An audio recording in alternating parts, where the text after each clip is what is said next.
I would love to figure out how this focuses. Look at this. This will focus it. Nervous. Let's see how this looks. Hi guys, my name is Victoria and this is my January wrap up. It feels only right to start with two books from the series that I think everyone was talking about in January. Obviously, Fourth Wing. I read Fourth Wing and Iron Flame not for the first time. I was doing a reread because I really wanted to go into Onyx Storm as fresh as possible and I remembered nothing about what happened. And can we talk about the size difference of these two books actually? I didn't realise how much thicker Iron Flame is compared to Fourth Wing until I was getting both books to show you guys, like, why was this book so thick? And then for Onyx Storm to be smaller? Like, this is Iron Flame and this is Onyx Storm. Why was this so thick? Anyway, I also did read a big chunk of Onyx Storm in January, only to then finish it in February. So I can't put it in this video, which is really upsetting, but if anyone wants to talk about it, feel free to comment or message me because I need to talk about it. And I'm scared no one will want to come March. So or save your discussion until March.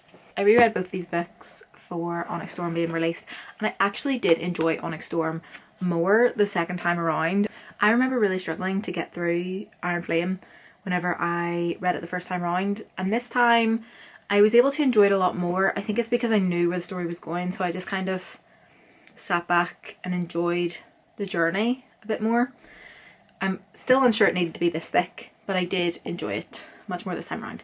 And in case you're unfamiliar with the Fourth Wing Empyrean saga, it follows a girl, the main character called Violet, who goes to a war college called Basgiath, where she is expected to bond a dragon and train for the war that's effectively happening in their country, Navarre.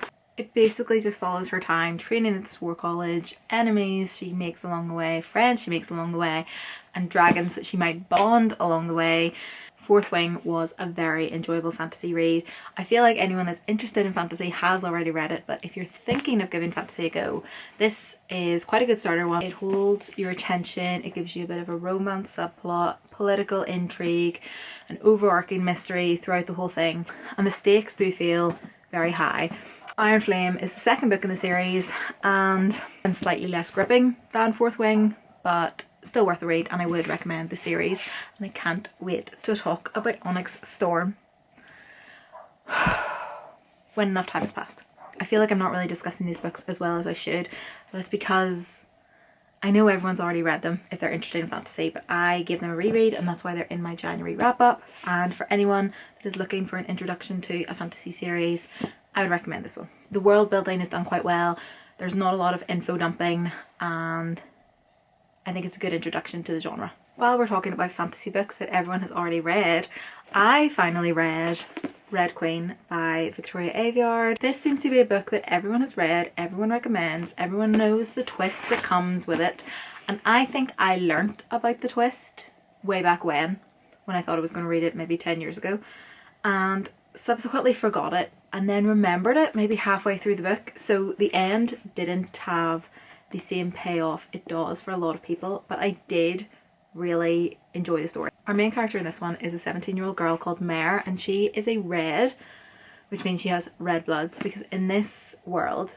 populations are split whether you have silver blood or red blood. She's a red, and as in most societies where hierarchy is involved with colour, reds are very much down at the bottom. They're not considered real people, they're just considered to be almost a workforce for the society, and the reds are very much ruled by the silvers. Any reds that do not join the workforce by the time they're legally an adult are faced with conscription and then join the army and go and fight for the country. Mare tries to provide for her family through stealing from the rich, giving to the poor, Robin Hood type aspect, and so far she hasn't been caught, but she is almost of age for conscription, and so without giving too much of the plot away, we see her try to avoid that, and she ends up getting a job in the palace working for the Silvers, and a series of events unfolds that ends up with her having to impersonate a long lost silver is pretty jam-packed. It's a bit similar to The Selection, with a bit of a Red Rising aspect, with the hierarchy, dystopian with twists and turns. I would really recommend it. I actually got Kindle Unlimited recently so that I could have the sequel and the third book and the fourth book in the series, so I'm very excited to read those, and I really recommend it. I'm really trying not to give too much away with the story, but I would recommend you read it. I gave it 4.5 stars. I think the only reason I didn't give it the full 5 stars was because I'd had the ending spoiled for me and then stupidly remembered it, but I think if I'd gone into it blind, I really would have given it 5 stars, so I'd really recommend it. The last fantasy book I ended up reading this month was The Teller of Small Fortunes. I actually started this one in December and was just a bit slow to finish it, but in this book we follow Tao, who is a teller of small fortunes. She has a gift that makes her a seer. She's able to tell people's fortunes and how their lives are going to play out, but she is hesitant to use it to its full capabilities. We find out why towards the end, but instead she travels from town to town just telling small fortunes for the people that live there, basically enough to make a wage. While she is reading fortunes in a small town, she meets Mash and Silt, two ex-mercenaries that get a fortune from her, and she tells Mash that he will give his daughter a kitten in the future, and they are very shocked by this fortune, and when she asks why, they tell her they are currently on a quest looking for his lost daughter. So she has in turn inadvertently given them quite a big fortune because Mash knows that he will find his daughter. Tao is a bit worried about doing this because obviously fortunes are unpredictable and they can change based on your decisions, and so they all end up travelling together to help Mash find his daughter, whilst also evading Tao's destiny or fate of becoming a seer of bigger fortunes for the crown. It's a really lovely, comforting book. We meet a couple more characters along the way and it is very heartwarming. The stakes aren't too high and I would recommend it as a bit of a cozier fantasy for anyone that doesn't love the stress a series like Fourth Wing might bring you. This is a very nice alternative, and I think I gave it 3 stars. I enjoyed the cozy aspect of it, but it just took me a bit too long to get through. I think it just took me a bit too long to get through and I should have binged it in one sitting. Or maybe 2. The last book I ended up reading this month was our book club book, and I don't actually have a physical copy because I read it on my Kindle, but it is Happy Place by Emily Henry. I loved this book and I did not realise how much I loved this book until I went to book club and basically had to defend its honour for everyone. Happy Place by Emily Henry is a romance book, as most of her books are, and it follows a couple called Harriet and Wynne. They were previously engaged but have since broken up and not told their friend group about it.